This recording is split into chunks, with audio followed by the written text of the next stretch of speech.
Okay, well, welcome everybody. It's Eric Dreiman here for the March issue of Hooks and Hoses podcast. Welcome everybody. I'm glad to have a couple guests here tonight. We've been playing IT technicians this morning with a couple of guys, so hopefully they may pop in at some point later on in the podcast, but they're having some connection issues right now. So before we get going, just hope everybody's keeping FDIC in their mind, getting registered for classes. I know some of the hot classes are already sold out, and all the other ones will, as well as along with a lot of the other parts of the show that are going on. So get registered for FDIC. Don't wait much longer. You're going to have to wait until 2025 to go take part in it. So I'll introduce my guests here real quick. I've got Kris Kelly from the from the Houston Fire. I got two Chris's on here. Kris Kelly from the Houston Fire Department, senior captain on Truck 51. And I've got Kris Short, Lieutenant Kris Short from the Baltimore City Fire Department, currently assigned to Engine 31. Kris went to the dark side for a little bit here, but he's a truck guy true and true. So, and that's the focus of our topic this month. We're going to be talking about first due truck operations, just the roles and responsibilities of a truck and how those things complement the things that the good old engine guys do for us with stretching the hose and spraying the water. So, Kris Short, welcome. If you want to add anything else about yourself, this is your opportunity. Thanks, man. It's good to be. Yeah. I'm glad that we mix up the two Chris's, but he's definitely the more handsome one with that stash. Now I've been. I just like to put out there. I spent 12 years of my career, 11 years in Southwest Baltimore in the 3rd Battalion on a truck company, and then went over to one of the busiest truck companies in the nation, to the east side of Truck Company 5, where I got promoted from. And most of when you get promoted, you really don't have a choice in where you go. It's either go where they send you or don't take it at all. Well, it was a good decision. Definitely the lasting career out of being on an engine over a truck. Yeah, absolutely. Yeah, brother, that's it. All right, Kris Kelly. Yeah, like you said, I'm work down on Ladder 51. We're in Southwest Houston. We always tell everybody it's like the Disneyland of firefighting, because we don't have zoning in Houston, so we have more than our fair share of multifamily dwellings, apartments, but we have tons of warehouses, industrial mixed in with a daycare across the street, and then high rises everywhere. So kind of have a little bit of everything what we do, but kind of gives us kind of a little bit of everything when it comes to truck work. But like I said, I've been with Houston Fire Department for about 19 years, and I started my career out and spent a good time in the volunteer departments that really kind of molded me. That we do have lots of manpower in Houston, but we're always kind of looking at how we can operate as efficiently with just our crew and with limited manpower. So a lot of our tactics, we'll kind of try to use stuff and always figure out how we can do more with less. And that's been a big part, even when we do have all that manpower getting on scene, doing a lot of good stuff. Like I said, kind of getting a variety of we do a lot of roof work, plenty of decent forcible entry, a lot of commercial fires we have. So kind of a little bit of everything. So we like to call it Disneyland for us. Well, good. Yeah, I've never had the opportunity to visit Houston, but I always hear lots of good things about the firefighters down there, and obviously I've spent time with a few of you from teaching and traveling. So just really happy to have both of you on here. Let's just get going. Let's just start from the get-go here. The theme for this month with FDIC or fire engineering is truck-related topics. So we're going to talk about the first due truck and the roles and responsibilities of it. So let's just start. Let's start out like we're in the Bay. What is your philosophy on tool assignments and riding assignments and that sort of thing? You're a newly promoted lieutenant or you're a captain on a truck company. You got 3 other firefighters with you. What are your feelings or opinions on having predetermined assignments for your guys and splitting crews and doing all those sorts of things? Yeah, I guess I'll jump in. So we're big on predetermined assignments, and something throughout my career I think has kind of changed. When I first started, your busier companies would kind of have it, and it wasn't super set in stone. And now, almost 20 years later, it's really great to see that most stations have riding assignments everywhere we go. And so with me and our crew, uh, I'm fortunate enough to have four guys total in the truck, including myself. So where we kind of set it out with our guys in the morning is whoever's sitting behind me, we call that the saws position. So if we're going top side, they're going to be handling all the saws. If we're going bottom side, that person's coming with a hook and a water can. We're guys. My other firefighter in the back. That's our clean out guy. So if they're going to the roof, they're bringing hooks, and they're there just like I said, cleaning out holes and assisting if we got to bring multiple saws for a commercial job. And then if we're going down bottom side, then that person always has the irons and the hook with them. So that's kind of pretty standard, and that really helps us. And then our chauffeur, we're kind of a little different. Our chauffeurs don't always bunker out, but our chauffeurs are saving grace. He gets us everything we need that we don't even know we need till we need it. And so he's probably the busiest man on the fireground, though he may not be, with us bunkered out. He has ladders in place. Our saw just broke, another one comes up, fans, you name it. He kind of handles everything else, as well as, getting the aerial in place and getting that into operation. And so for us, having that plan, and those tools is a big part, especially rooftop safety, because when we're going up, I'll always be the first one on the roof and I'm the last one off, but I always have a hook with me, sounding, decking, making sure that we're not in bad areas. And conversely, when we come off, now that clean out guy's a hook and he's sounding and making sure whatever path we're taking is safe as well. So we found that, really sticking to those tool assignments has been a big deal for us on making sure that we do stay safe in good places on the roof. And then, like I said, there's many times where we have extended reflex times, extended lays that Saul's guy with that water can, we're up there putting fire out before, that line's even charged. So that's the riding assignments are huge for us, but kind of take a lot of the guesswork out. So as soon as we're on scene, everybody's going, everybody knows their job. And like I said, luckily we don't have to split crews too much, just because, and again, in our region of the country, we don't have to do what Kris does and row housing, and so it's most everybody kind of together, but we can get around inside and outside of structures pretty quick. So that's kind of our setup. All right, well, great. Thanks for that, Kris. Short. I know you guys do things different on the East Coast, man. Because some of it's because of just the philosophy and just the difference in geography, but certainly the age of the buildings, and you guys driving those bendy trucks up there. Um, you know, uh, you guys, do you have any straight ladders, or are they all tillers? Yeah, we excuse me, we have actually two towers. One just got placed in service. They actually the truck tower one's a place to be at, because you pretty much go, if there's a work of fire second alarm, you almost automatically go to it. Or more complex dwelling fire, they'll dispatch them. So that's actually a good spot. And then we have a bunch of reserve straight trucks, and I think there's two or three in service every day straight trucks. Uh, I'm almost positive, but there's definitely one. I know that much. It's so hard because we're always in and out of reserves, so everybody's just kind of all over the place. We got a ton of reserve straight trucks. The straight trucks for us are miserable. The streets are just, from the 1800s,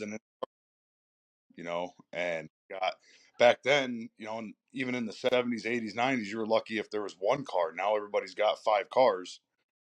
And trying to park it on these tight streets, it just doesn't work, But yeah, so majority of ours are bendy trucks, tiller trucks. I miss those trucks.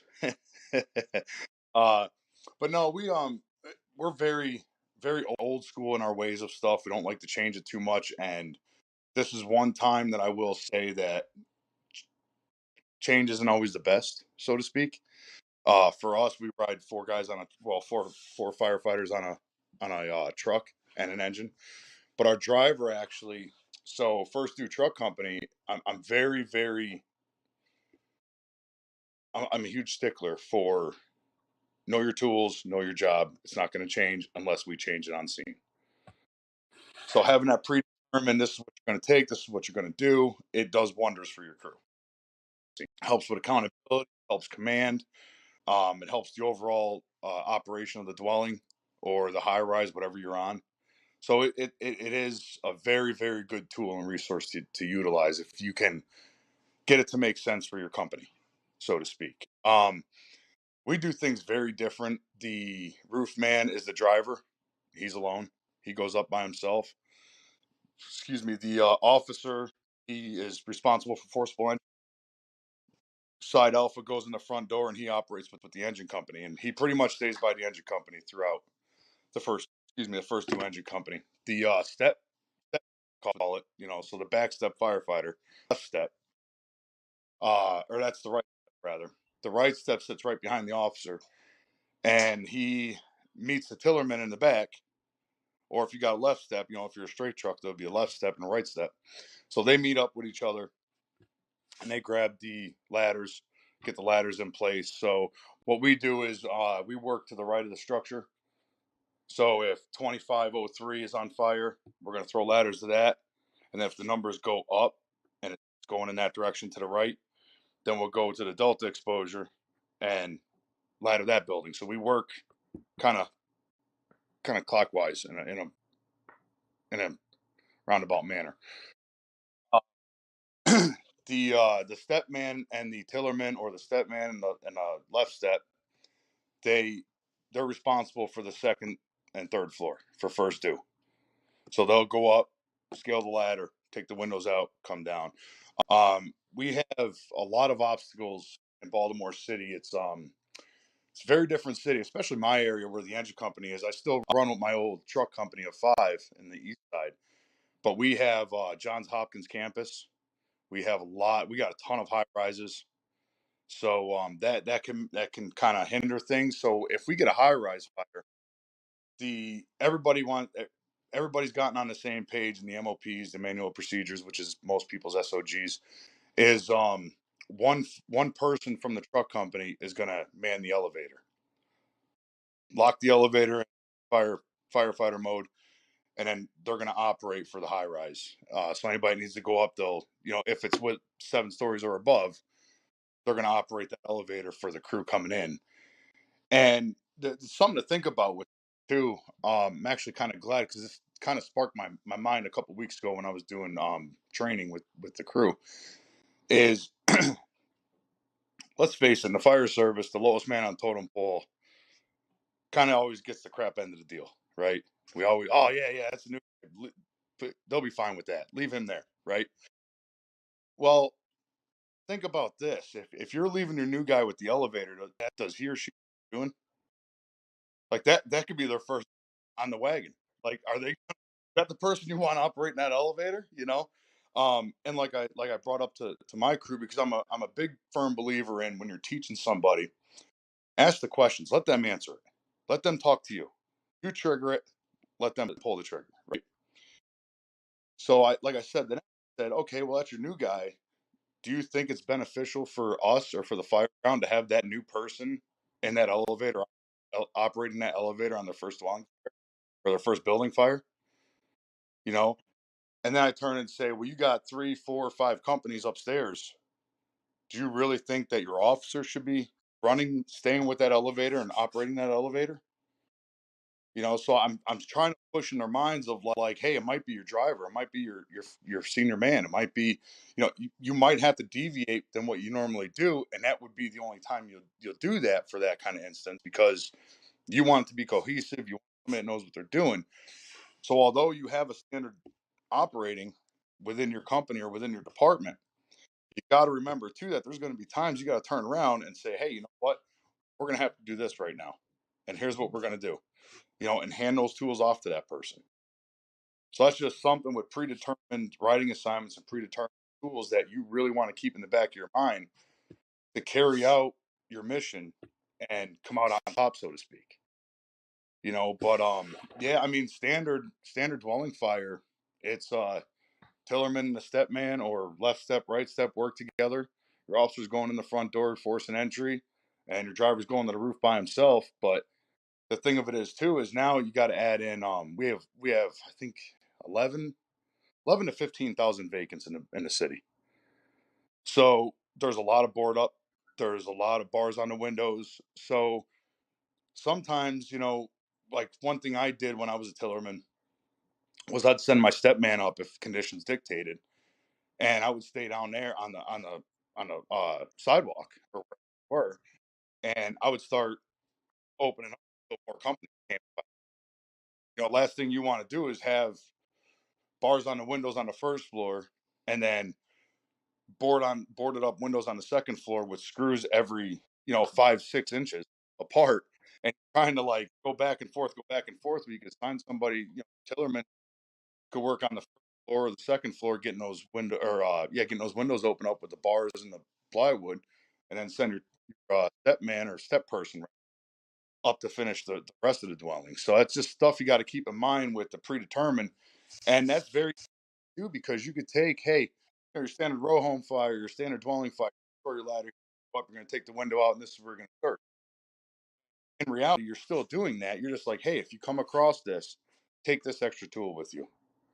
Look at it this way. So you're still keeping your predetermined tools, your predetermined designations. You're still carrying, and everybody's still on the same page. But you, as the officer, need to recognize your first due area, or where you could first due, if a company's rotating closure, or it's just on a medic run or whatever they're on. It's your go now. So you're rolling up, and you need to know your first due or possible first due areas to supplement that, and you could do that right morning lineup at 0700 and say, hey, this is what we normally do, but if we run into this, we're going to switch it up, and this is what we're going to focus on. So I'm right there with Kris, to where that will make or break a company on the fireground, is because it's cohesiveness. Everybody knows what they're doing, everybody knows what they're supposed to do, and they carry the mission out together, just separately. Thanks. That's great. Okay, we got a new guest in the chat tonight. Hopefully this morning. Hopefully he's um, a little better than he was earlier. Had some storms down in God's country where Arthur was this morning. So, can you hear us and see us okay, Arthur? I can hear you. Can you hear me? Yes. Hear me. We got a little bit of a delay on our end. Okay. Well, I have rebooted and everything. It must be in the lines and stuff, because I generally don't have this problem, and we've got storms moving through, and I apologize. That's okay. We'll just have to keep that in mind. There's a little bit of a delay between everything. So, Arthur Ashley probably needs no introduction, captain from the Lexington Fire Department, newly retired firefighter. But welcome, Arthur. We're glad to have you in the chat. Glad you were able to finally get logged on. So, Thanks. I appreciate it. Welcome to the show. We're just talking about First Due Truck Company operations. We just talked about we're talking about riding assignments. So before we get, I'll ask you your opinion on them, and then we'll move on. But I like the way that I like the idea of having riding assignments. I'll say this just to interject a little bit. I always found that whether we were the first ladder on the scene, the second ladder on the scene, if you have predetermined SOGs that say you're going to do this, if you're the first ladder, you're going to do this. If you're the second ladder, depending upon the occupancy, having all that stuff laid out ahead of time makes things run so much smoother on the fire ground, even for your incident commanders. An incident commander, as myself as a battalion chief now, if I know what the guys are going to do when they roll up, unless there's something unusual going on, I don't have to worry about making sure that they're splitting crews and they're sending somebody to the inside, they're sending somebody to the roof, they're sending somebody around to the Charlie side, all those sorts of things. So I just wanted to throw that in there because we oftentimes think about the company level stuff, and that's certainly important. But even at the command level, the incident commanders, from that standpoint, it minimizes a lot of the radio traffic. It certainly limits the amount of confusion that's taking place on the fire ground, because everybody already knows what their job is before they roll up. And if you're really prepared and you've had those conversations with your crew, rather than rolling up and saying, "Command, this is ladder X, what do you want us to do?" Right. So It just makes everything, whether it's an engine company, truck company, doesn't really matter. If you have those conversations ahead of time, it just makes everything run, in my opinion, so much smoother on the fire ground. So, Arthur, you got any comments on crew assignments or what you would talk to your crew about as far as who's doing what? If you got a new guy in and you are trying to educate him on how you like to do business, any tips or rules that you made him follow? Oh yeah, uh, yeah, I am big on crew assignments, and the reason for that is that if you fail to prepare, you're gonna fail. And so instead of showing up and looking like a bunch of buffoons and not doing what needs to be done, you got to be proactive. And I've always said that you're three or less, you're short staffed. Four or more, you're fully staffed, and that changes across the United States because not everybody has a full staff. So with that being said, they took me down to three people sometimes, and that would change the way I would operate. If I had a full boat, I would split my crew. I would still split my crew on a residential structure because my driver kind of operates different than everybody else. Something I came up with after many years of traveling and teaching and trying to figure out what to do with short staffing, and it's paid off. I used us as a guinea pig several years back, and it's paid off. Paid off with some people making some grad, paid off with communication, it's paid off with other things. But crew assignments. You got a new guy coming in. He's traveled in. He's come in from across town, and he's riding your rig for the shift. Every morning, the driver, his job, if a new guy comes in, he goes to the computer and he would print off the assignments for each person, for each kind of thing they're going to. Working fire in a structure that is residential, single family dwelling, multiple family dwelling, low, mid, and high rise, elevator emergencies, extrication, all the way down to EMS working a code, what your position is and what you're grabbing and bringing.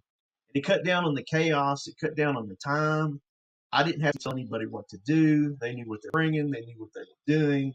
And it worked great for me. And a lot of other company officers mirror that, which is, you want people to do because, obviously you think everybody thinks they're doing it right, but you have to evaluate it and see what you get turned. The guys loved it because things were getting done.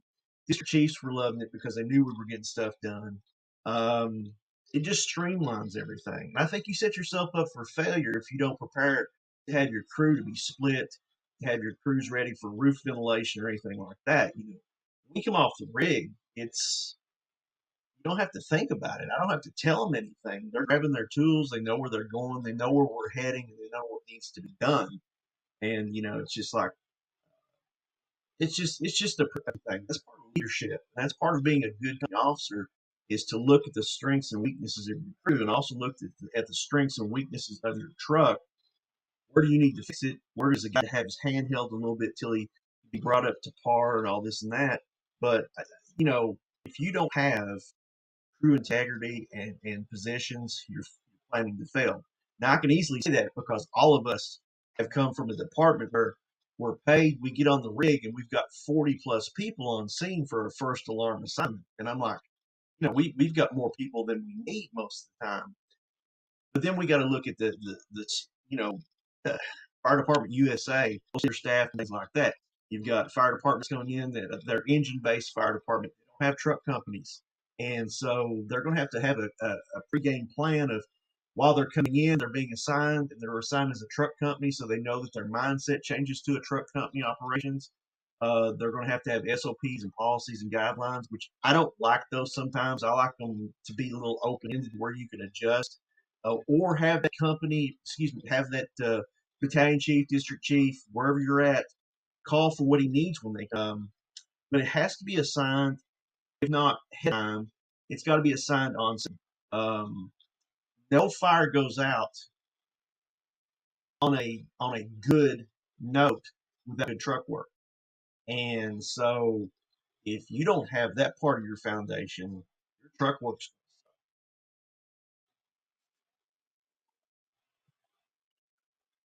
Yeah, I agree.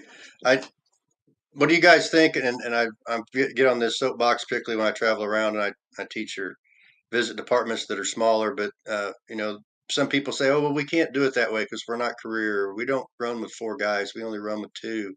And and I say, "Well, you can do it. And I'd be happy to show you how. I mean, whether you work in a small career department or you work in a volunteer organization where you don't know who's going to be on the apparatus. It can be as simple as just making a laminated card and saying, if you're sitting in this seat, these are the tools you grab. And if we're the assigned ventilation, this is what your job is. If we're assigned search, this is what I mean, to me, I think it's I twofold. think it's a lot. People get mesmerized by it or think they can't do something because they aren't running with three or four, or they don't have staffing at all. And to me, that's I just kind think of, it's twofold. they just need it explained to them. So I know you guys have all experienced that traveling around. Have you had any experience with that, or training people on that and had success?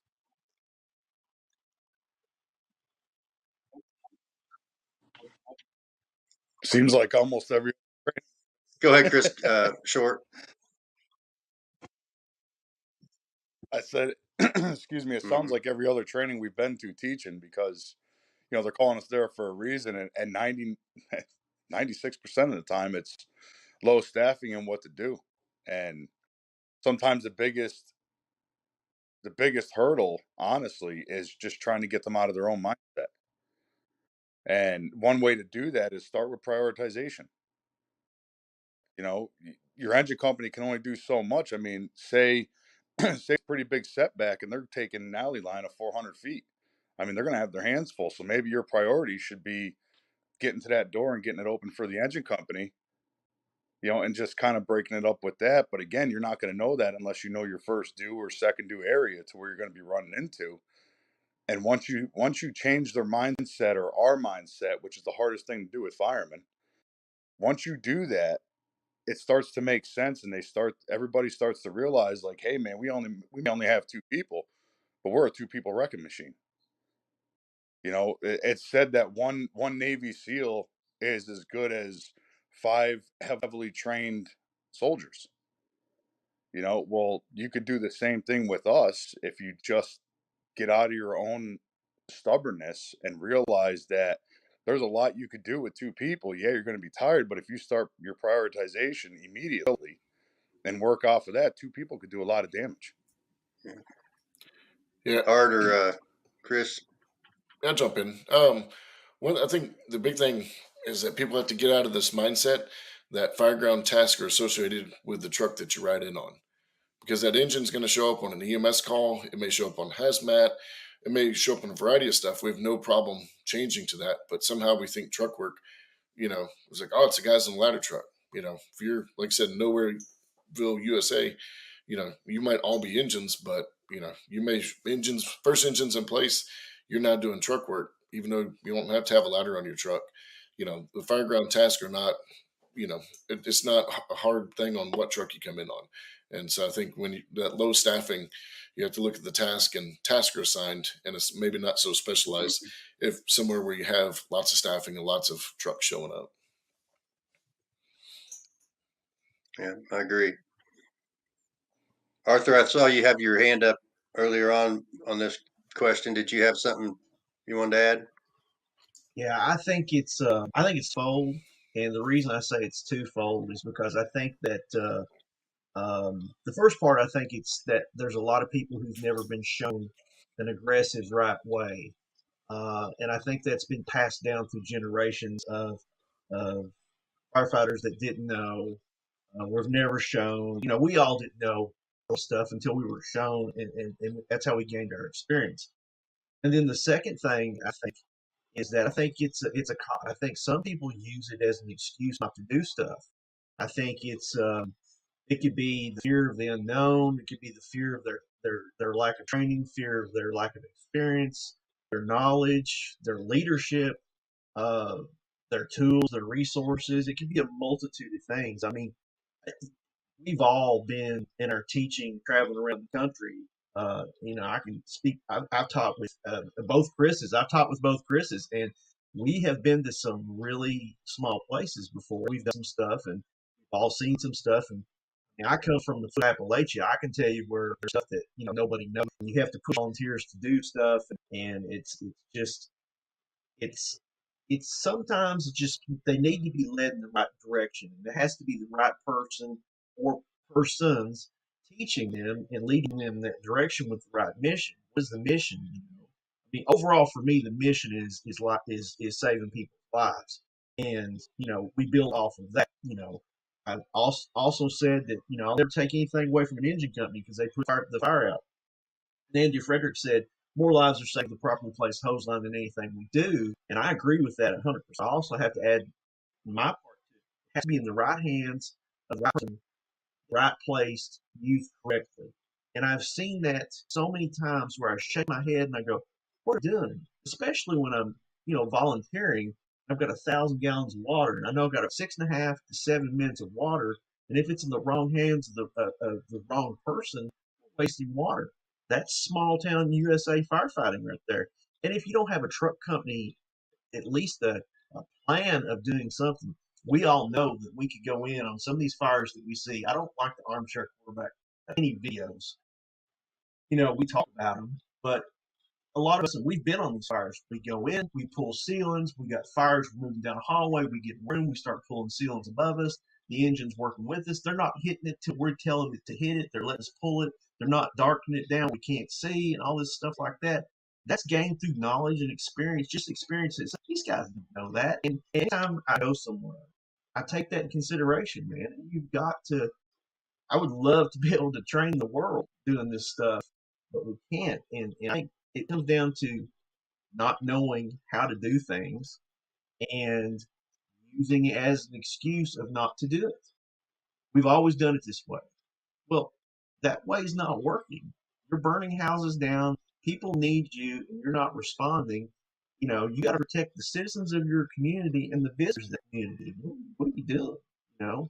So it's that's my 2 cents on it. All right. Well, I appreciate it. Thanks. Uh, we've hit the order of arrival or the crew assignments. I think pretty good. Moving on to the other roles and responsibilities for the first due truck coming into a scene.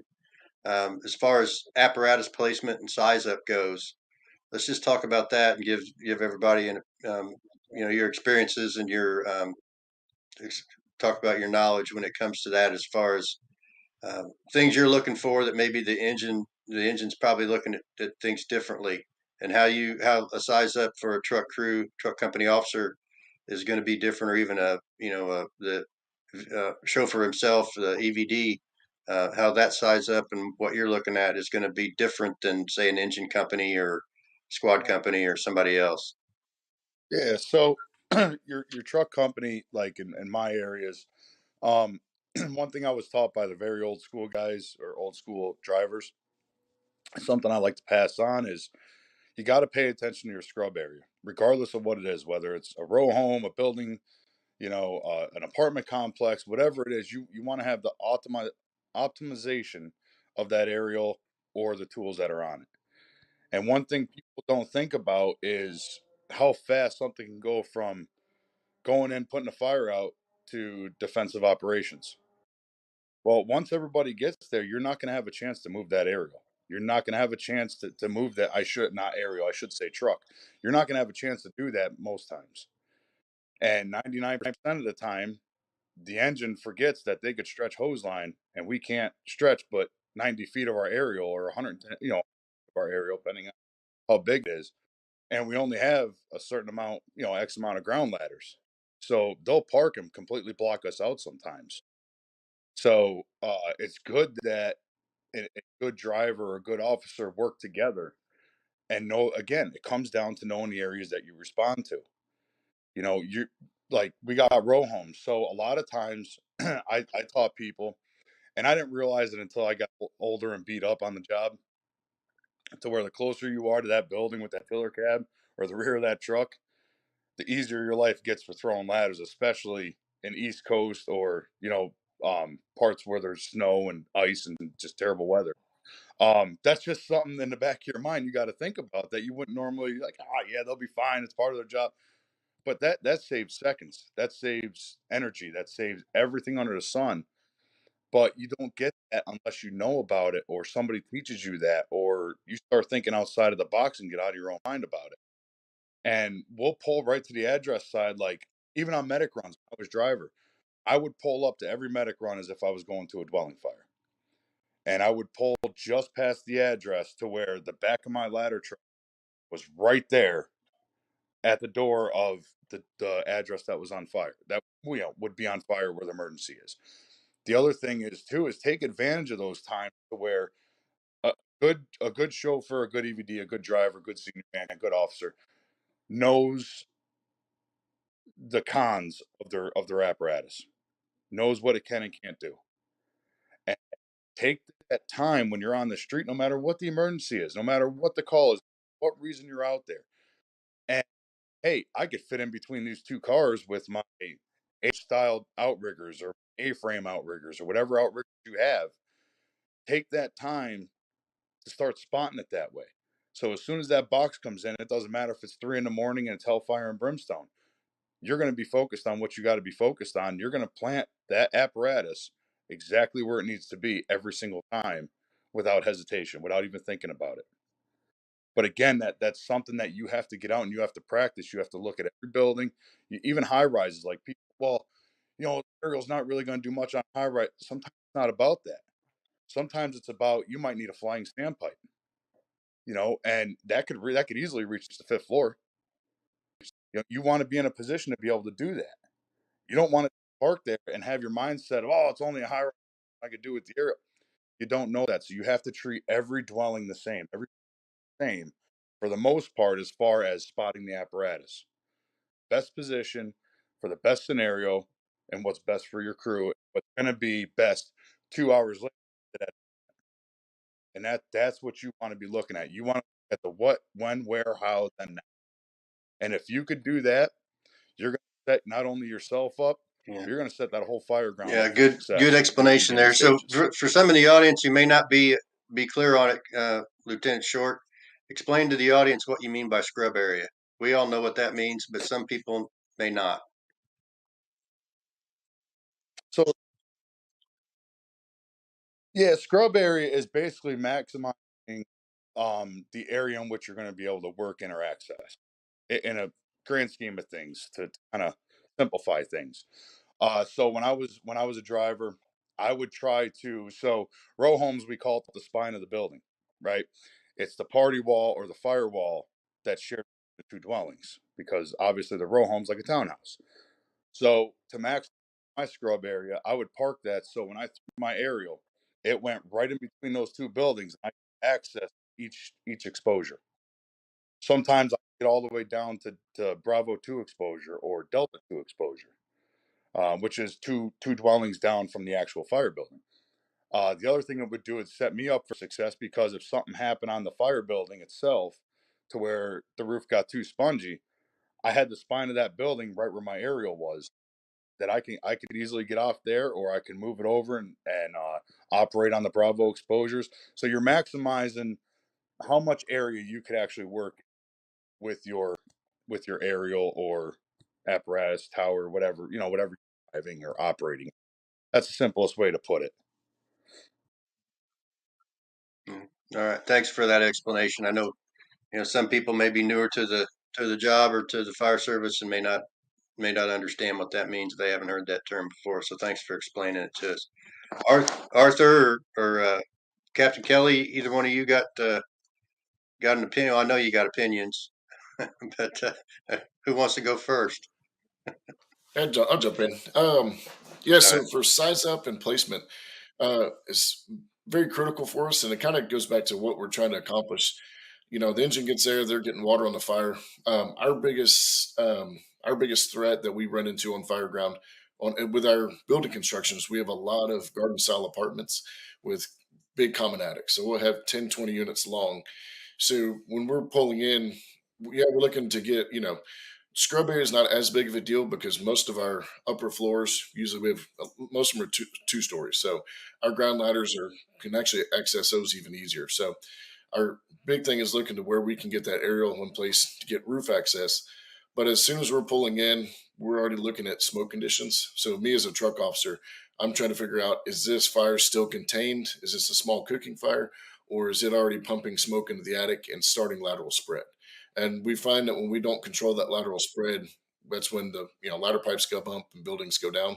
So we're looking to where we can put the ladder, a lot of times we'll ladder further away from the fire because we have a lot of lightweight prefab truss construction in probably I'd say three quarters of our stuff. So we may be 3 or 4 units down where the aerial's actually going up because we're walking from good, and we may not even be able to get right over the apartment because again, wood decking and those structural members might be getting compromised. So we may be cutting 1 or 2 units over to stop that lateral spread. And then that gives that engine time as they're hitting the main seat of the fire, start getting the attic and subsequent engines to start getting in the attic and putting water on it. So our size up kind of again looks at that smoke. We have smoke, the color of the smoke, that's if it's coming out of the eaves and how dark it is, how far down it's pushing out. And so we're going to try to set a truck up where to get our aerial up there. We prefer to use our aerial to getting up on those roofs just because once it's in place, we can ascend that aerial much quicker than climbing up an extension ladder. And in an emergency, we can all bail off, 3 of us onto that ladder safely, much more quickly. So we're always trying to get that in place. But again, it may be a little bit further down, but then it also puts our truck in a good position that if we had to flow water, it can still flow for water that standpoint. And if we can get it on the end where we can reach a gable, we don't like flowing water down. We like to flow water on plane. And so if we can get in gable holes and stuff like that, we try to set it up where we still have kind of multi-purpose. So again, it kind of goes back to the involvement of the fire, how much is spreading, and then controlling that lateral spread to then give that engine company a chance to stop it. So Yeah, you said something there I think that's very important. Particularly listening to, the between the two Chris's here, the areas that they work in, the age of the buildings, the construction type, completely different, right? The idea, and I think probably most of the country, is dealing with the challenges from lightweight construction, and I've seen it several times. You tell somebody to go to the roof, so what do? They ladder, they climb up to the roof right near where they want to cut the vent hole. Right? You said something that's so important, and that is being proactive instead of reactive, and maybe starting from a little bit farther down, so that if the roof starts to go or it takes you longer than you think it's going to, you've built in a little bit of leeway there. I think that's so important, particularly with all the lightweight construction around the country. So, Arthur, do you have anything to add to that? Yeah, I've had people on people coming in who are on quints, and I've had a lot of guys ask me, "Hey, we're coming in. I don't know if we're coming in as an engine. I don't know if we're coming in as a truck." And I said, "Well, if you listen to this, you'll never go wrong. Come in with the mindset of a truck show, and the reason for that is once you come in and you get set up and instead of parking, you position the truck where it needs to be based on what you got, and you utilize that ladder. Once you hit that air brake on a quint and the hose line's pulled off that truck and the little lines come off and the big lines come in, you're there. It's not moving. And if you don't think like a truck chauffeur, you're taking the aerial device completely out of the ball game. Seen it, seen it in other places. I've seen a quint sitting on a hydrant before relaying to another truck, and it just breaks my heart. The other things that it doesn't matter if you're in a straight stick rear mount, any tower mid mount or a tiller.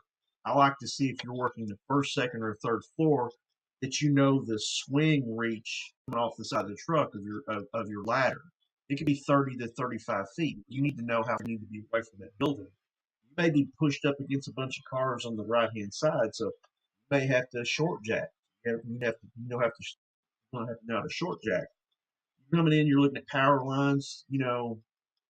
Don't be afraid to beach a truck. I'm not afraid to beach a truck where we're at, and we've done it before. And it was based on what we saw at the time for possible rescue and things of that nature coming in. and you know, it's under certain conditions, not in the rain or anything like that. The ground has to look stable, blah blah blah. That's, you know, if your department wants to do that. You know, a mid mount coming in, mid mount tower, swing 15 degrees away from the building. You get the optimum use of your entire aerial device, and you get that scrub all the way down the building. Back into place. Don't be afraid to ask your officer or somebody in the back to help you get set up somewhere, or just, you know, look, you know, know how to eye your turntable to your target. It's just little things like that. You'll never know that when you're sitting in the firehouse. You have to get out and actually do this constantly do it. One of the biggest things is come in with that truck chauffeur mindset and realize that you're not parking the truck, you're positioning the truck for success. And once that truck's out, riggers come out, or the hose comes off from that quint, and the big lines come in, whatever, you're stuck. And what Kris said, you know, move down and stuff like that. I always like to say, hey, if our aerial device is not in operation now, let's look to where it may be on this apartment complex in a little bit. I may need to be somewhere else because I see this going south. Or just experience with these certain apartments or this building construction, the way things are going, this is going south. Let's put us in a position where we're going to be able to knock it out. Yeah, good stuff. So as we move in more first new truck stuff, let's talk a little bit about ventilation. We all know, you know, things have changed with the way people view ventilation now compared to the way it was viewed in years past. What's your opinions on when you would horizontal versus vertical ventilate, and times that the importance of coordination with the engine guys? Chris Kelly, you want to start us off? Sure. So yeah, I think ventilation, I think, is probably the most important things outside of getting water on the fire, because I mean the fire spreads to a structure not by burning solids but burning the smoke and the gases, and so, and we also know that the number one killer of fire victims is smoke inhalation. So I mean ventilation starts from the time the engine walks through that front door, and we can look at UL experiments that show us just that front door being open, that we see, you know, and even an alternate vent point, even if it's a window or above, that we have cool air and oxygen rushing in at the bottom. We may have smoke coming out at the top part of that bidirectional flow, but just that front door opening is sending a rush of oxygen to possible victims. The faster we can get that off, the better. We always kind of prefer if we can do vertical ventilation, just because that's a natural path of heat and smoke, um, that we want to take it, and then we can also control and keep it from, you know, from spreading. So I mean that's always kind of our go-to. I know there's some people that say, well, it doesn't equal cooling. Well, we can look at all the studies, and then we know from anecdotal experience as well that all the survivable spaces get immensely better. Again, we got data to back that up. We have experience that backs that up. The room that has already flashed over and it's 1,500, 2,000 degrees, that may stay there, right? We understand that, right? Now we have numbers to put that to it, and they're like, oh, wow, it didn't get cooler. Well, it never did, but it controlled that fire and kept it right there. And then anybody else that was in a survivable space now, you know, their chance of survival is way up. And then, you know, the faster that we can ventilate, we also know that's the faster that search team can find somebody. And I think that people can get this misnomer that search is, you know, oh, it's quick. And you can smoke up a, you know, an LPG burn building all you want. It's not the same when you can't see your hand in front of your face. And if your victim's in the back of a, you know, even if it's a little 1,500 square foot house, they're in the back, you start in the front, it's going to take a while to get there. And so the faster that we can get that smoke out, the faster that search crew can find them, the faster the engine company can get to see the fire or find the victims on the way there. So, you know, like I said, in our building construction, we're lucky because we have 1 and 2 story structures mostly, but we still do have some 3, 4 stories. And if that's the case, you know, we'll go, you know, we'll horizontal vent and take what we can. If we do have stuff where it's, you know, we need to search right away, there's possible trap to try to get in there, we'll still ventilate as we go and try to get somebody opposite, you know, using essentially an outside. We don't have a traditional outside vent guy, but we'll split off and do something like that if we know we can't get that vertical vent hole open. But we know that, again, we have our multifamily structures with common attics. The faster that we get that hole in, the faster we control that fire. We stop the lateral spread, we get all the smoke out, and then we also make it safer for that engine company. So that's kind of, to me, I think it's the biggest priority and the most impactful thing outside of putting water on the fire. Uh-oh. Looks like Kris locked up on us. Oh, there you go. You're back. You vapor locked for a second. All right. Well, thank you for that. Art or Kris Short, what do you guys think? What's your philosophy on venting horizontal versus vertical and coordinating with the engine? Different things you've picked up over your career. I've always been aggressive for vertical. I also know when to say no. It's not necessary to do vertical ventilation on this based on the fire, based on the smoke, based on the communication from the engine company or crews inside and things of that nature. We all know there's certain fires that needs just horizontal, and we can get by with that. Aggressive vertical ventilation, it does have to be coordinated. A lot of times that we're cutting and having quick cuts that are large, because the day of the 4x4 hole is basically over because of the square footage we're dealing with now, with the energy that's coming off these fires, and to get these places opened up. Being on the receiving end, what I mean by that is being on the engine company making the push, or the rescue company making the search. When that roof gets opened up, oh my gosh, it is the biggest difference in the world to make that push for the engine, for the search team. But get 10 inches of fresh air or lift off that floor for those victims. And that's what it's all about right there, because that may be all they need.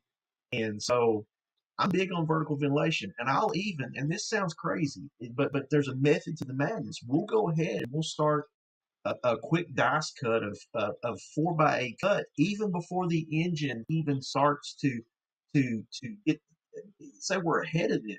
The reason for that is we don't punch the louvers till it's time to punch the louvers.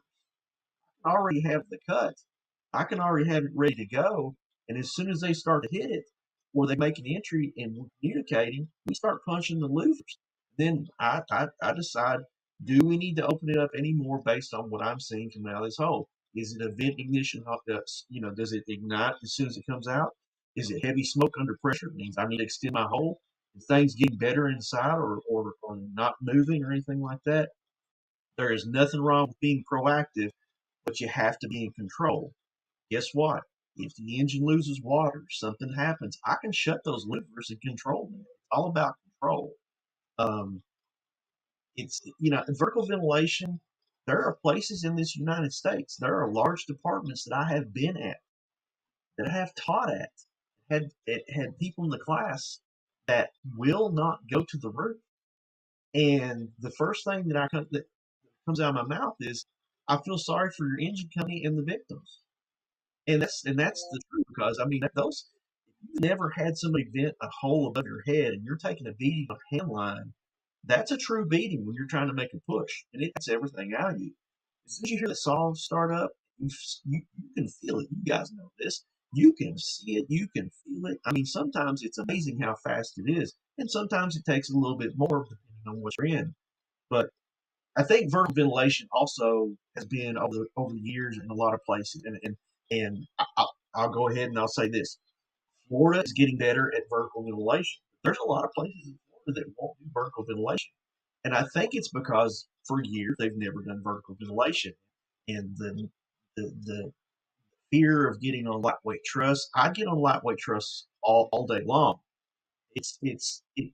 I'm not this domino effect. No, I don't believe it, because I've been on roofs where we've had numerous trusses burn out, but the decking is holding that complete roof together. It's all about the building instructions, about a lot of things. And if you're a good crew and you found your roof and you've got a good supervisor on the roof who's paying attention to things, you're going to notice things. Vertical ventilation. We've seen some videos here lately that there's guys who don't sound as they go up. They're just up there cutting a hole because they think that's what they got to do. And we're seeing guys fall through the roof because the decking is burning away, the trusses are still there, and the shingles are giving you a false sense of security. They say it's the most dangerous place in the fireground, and I believe that, but I also think that if you do it right, it's a lost art in some places, or it's never been taught. They've never done it. Once they see it, feel it, and experience it, I think they would change their tactics. Yeah. Yeah, it is a lost art. I think to a certain degree, we don't go to as many fires as we used to nationwide.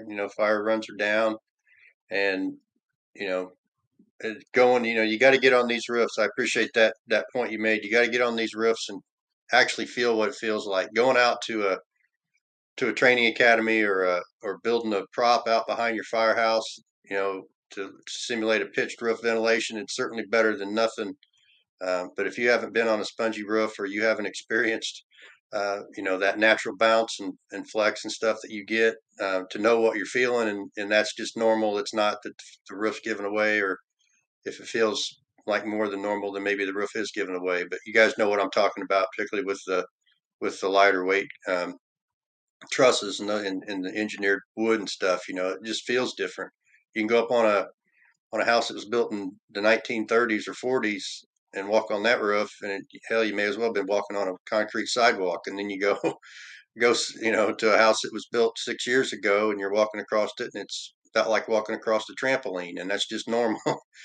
So there's even different building construction types, and that's just talking about pitch roof ventilation. I mean, it obviously has its purpose with flat roof too, but probably most of the work that gets done, at least my experience or opinion, is that it's probably done on pitch roofs more than it's done on flat roofs.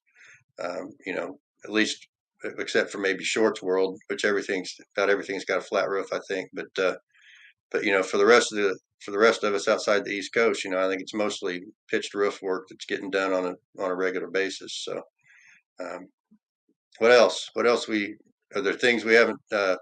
I know we didn't hit real hard on horizontal ventilation. I was always a big fan of it when it could be done. I don't discount going to the roof. I enjoyed going to the roof. I always liked the opportunity to do vertical ventilation when the opportunity presented itself. But I do think that to a certain degree, there's kind of you talk about the vertical ventilation is kind of a lost art. I think even horizontal ventilation for some people is a lost art, and it's a lot easier to do in many cases than vertical ventilation, because it's a whole lot more complicated than just going and finding a window and breaking it. I mean, that's certainly ventilation. You're creating an opening in the structure. You're piercing the envelope of the building, but coordinate that with the engine crew, and knowing that you need to be on the offside, and don't do it too soon, and all that. Just that takes a lot of practice and understanding too. Understand what you're doing to the building. So, Chris Short.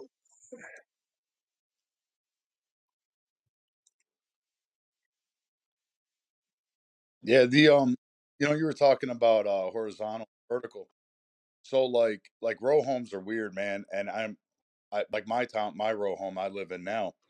There's two skylights, and basically, I mean, if you really look at it, a townhouse or a row home, there's not much. Let's be honest, right? Uh, a lot of your townhouses now, like one my wife and I are looking at buying, it's got a pitched roof on it. However, just like a row home, it's an open floor plan. You could walk in there and basically see one side to the other, right?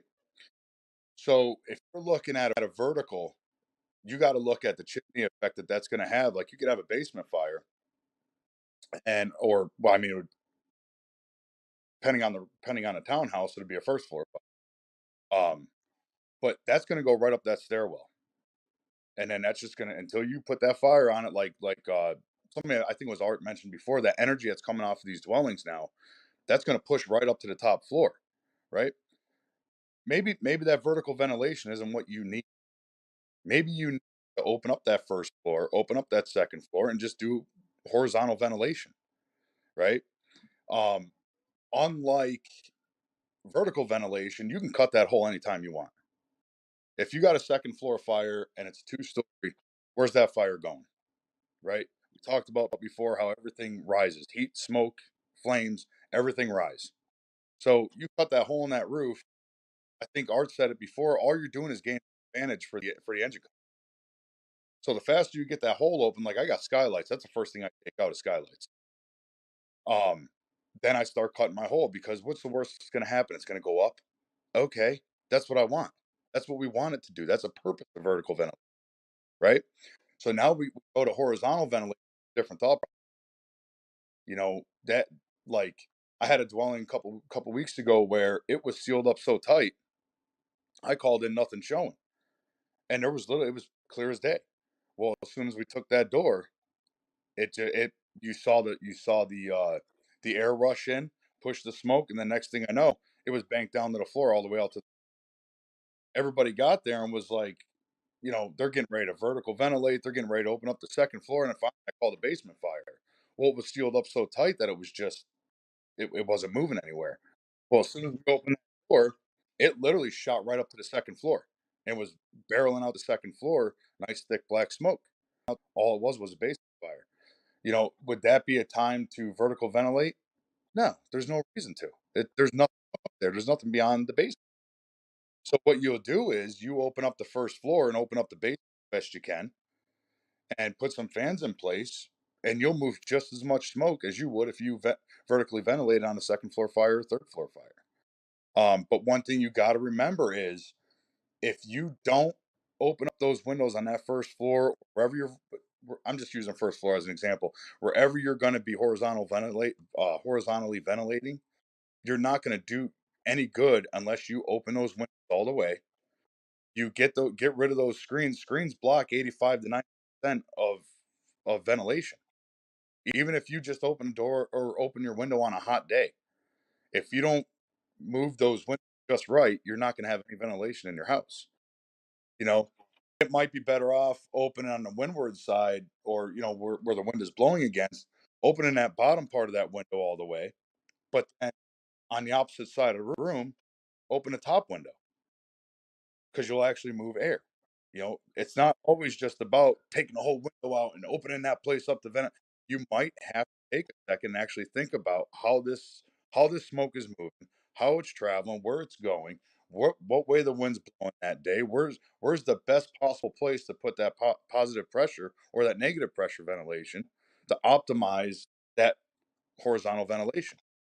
There's a lot more calculations that got to go into horizontal than vertical, to be honest with you.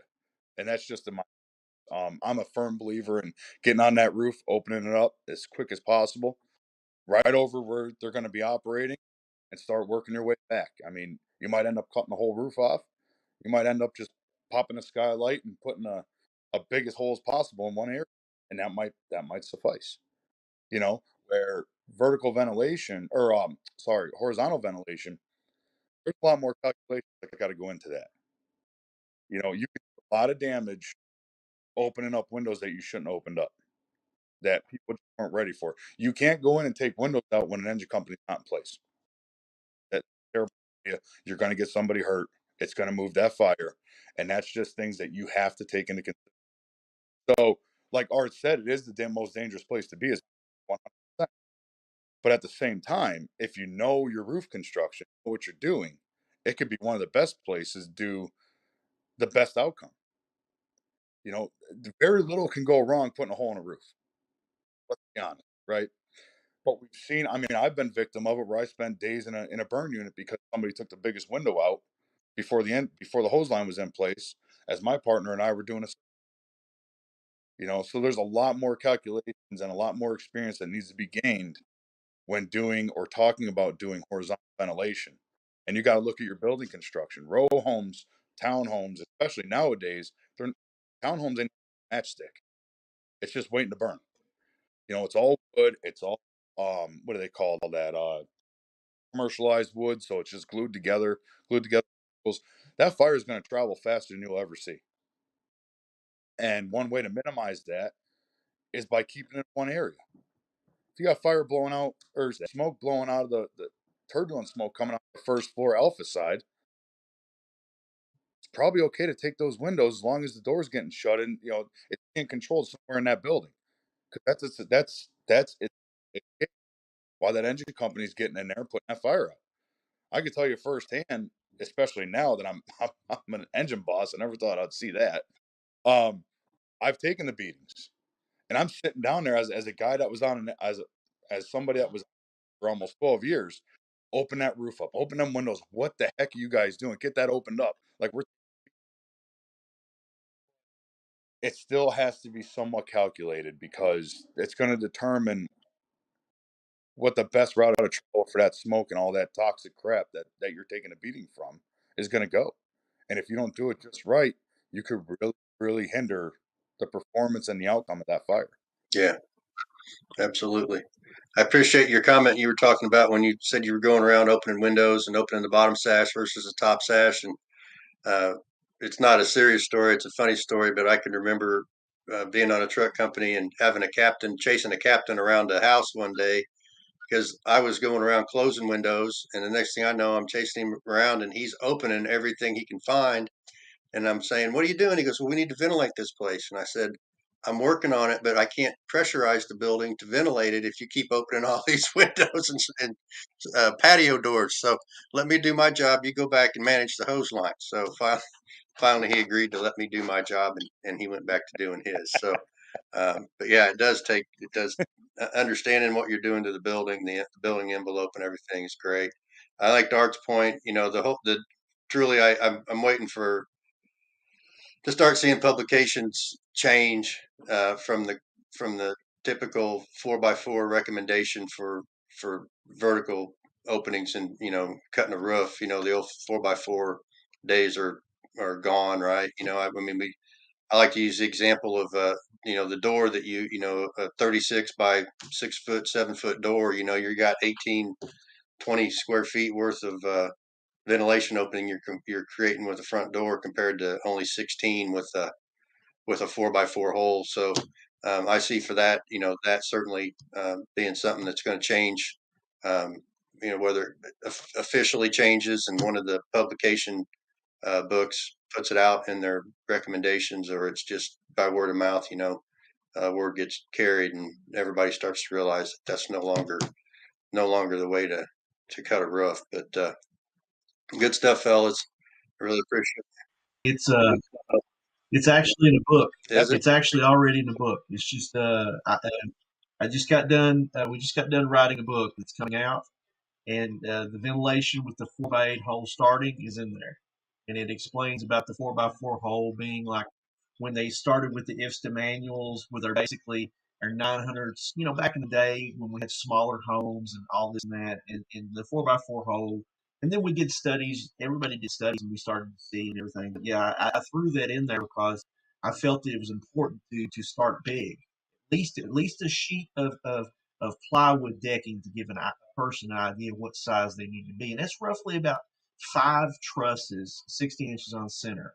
So, and you can extend off that. And you go 4x8, that's 32. You extend down on that pitched roof, you're going 8x8. That's huge. And people say, well, that's crazy. You've already cut the roof. The place is on fire. It doesn't matter. If we put it out, they're going to get a roof. And one real quick thing I want to throw in there. When you do horizontal, keep in mind, when you do horizontal with fires, we want to know where the fire's at. We want to know the building construction we're dealing with. And we want to look at the conditions such as wind conditions. That can completely change the whole operation and how far off the ground we are when we're doing this, because of horizontal ventilation, a lot of times is what we've got. But if you open that stairwell and you open that bulkhead or something like that, you still may create that wind-driven fire on those guys in the hallway trying to make that push. I just want to throw that in. Yeah. No, it's all good stuff. I appreciate that follow up. Well, we try and keep these around an hour, and we're up on about an hour and 20 minutes at this point. So I think I'm going to call it here, fellas. I know we could spend the rest of the day talking about this stuff, um, but and I really appreciate your input for this. Um, Kris is on vacation. Kris Short's on vacation, and Art's a retired guy now. He's probably got a tea time or something he's got to I'll get get to, time today. and Kris is on his day off. So, yeah, yeah. So um, anyway, I really appreciate it, guys. Looks like we lost Kris Short. Oh, here he comes back. All Lose me. right. I'm like a cockroach. No problem. No problem. So no, it's a problem. So anyway, thanks, guys. Hope you're all doing take care. Have a good day. To the audience, thanks for tuning in. We'll see you next month when we'll be broadcasting live from FDIC. So looking forward to that. And everybody stay safe. Thank you.